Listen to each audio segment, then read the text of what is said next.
पाकिस्तानियों ने अपने घरों के छतों पे सोलर लगाकर दुनिया को हैरान कर दिया। जिस तेजी से पाकिस्तान में सोलर को एक्सेप्ट किया गया, वो दुनिया में शायद कहीं और ना हुआ हो। यही सोलर की एक्सेप्टेंस अब इलेक्ट्रिक कार्स, इलेक्ट्रिक बाइक्स की तरफ लेके जा रहा है। शायद पेट्रोल का खात्मा हो, खास तौर पर BYD का 150 मिलियन का प्लांट एक बहुत बड़ी अपॉर्चुनिटी खोलता है पाकिस्तान के लिए। पाकिस्तान में अगर देखा जाए, BYD ने 150 मिलियन का जो प्लांट खोला है, उसमें 25,000 एनुअल प्लांट की कैपेसिटी है और 30% उनका प्लान है कि वो बाय 2030 तक सेल करें।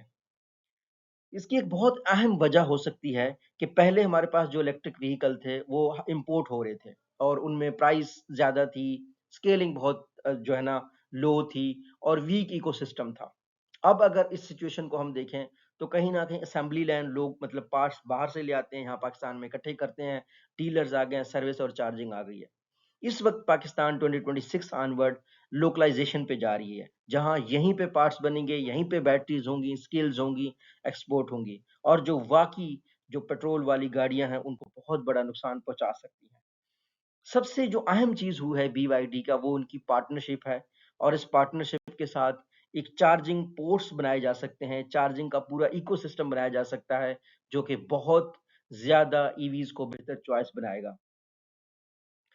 और अगर देखा जाए, पाकिस्तान में पहले जो बाइक्स हैं, इलेक्ट्रिक बाइक्स हैं, उनकी एक्सेप्टेंस बढ़ती जा रही है। जहां जो 2025 का टारगेट था वो 5% था, अब मंथली 2026 में 10% जो शेयर है वो एक्सपेक्ट किया जा रहा है।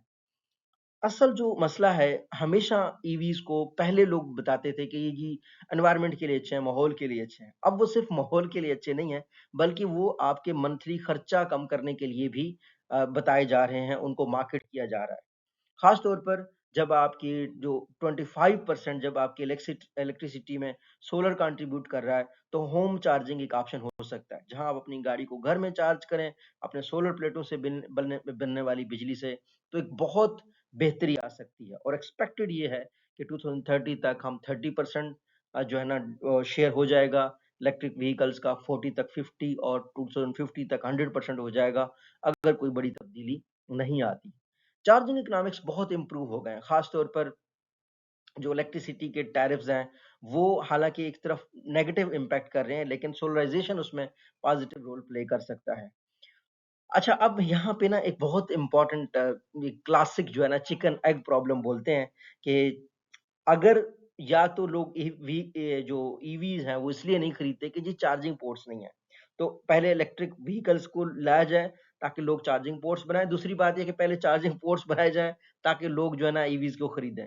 तो ये एक जो है ना कश्मकश है, इसमें लोग लगे हुए हैं। अलबत्ता अगर जो सिटी रूट है, जो जो चार्जिंग के लिए ईवीज हैं, उन लोगों के लिए बहुत बेहतर है जो सिटी रूट में चलाते हैं। उन लोगों के लिए थोड़ा सा प्रॉब्लम है जो लॉन्ग टर्म में चलाते हैं। तो जो BYD है, जिसने 150 मिलियन पाकिस्तान में इन्वेस्ट किए कराची में, तो उसकी एडवांटेज सिर्फ जो है ना फ्यूल कंजम्पशन ही है, बैटरी, व्हीकल, सॉफ्टवेयर और स्केलिंग उनकी एक उनके पास एडवांटेज है।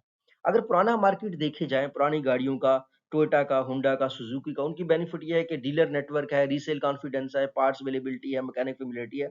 जो नया अटैक उन पे ईवी करेगा, वो low running cost, software experience, battery warranty और होम एनर्जी लिंक से अपनी जगह बना सकता है। तो हम ये कह सकते हैं कि सिर्फ हम प्राइस से कंपैरिजन नहीं करेंगे।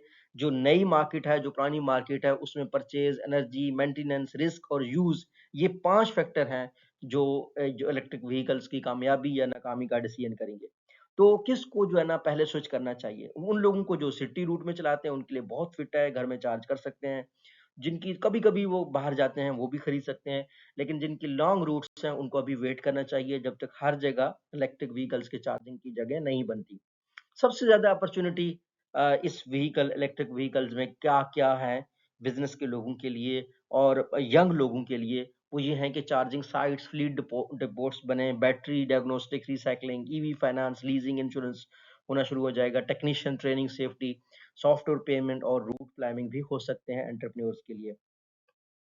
अच्छा, ईवी हमें सबको लग रहा है कि ये जो है ना बेस्ट हैं और ये डेफ़िनेटली होंगे ही होंगे, लेकिन कुछ फैक्टर्स इसको नाकाम भी बना सकते हैं। सबसे पहली चीज़ है प्राइस।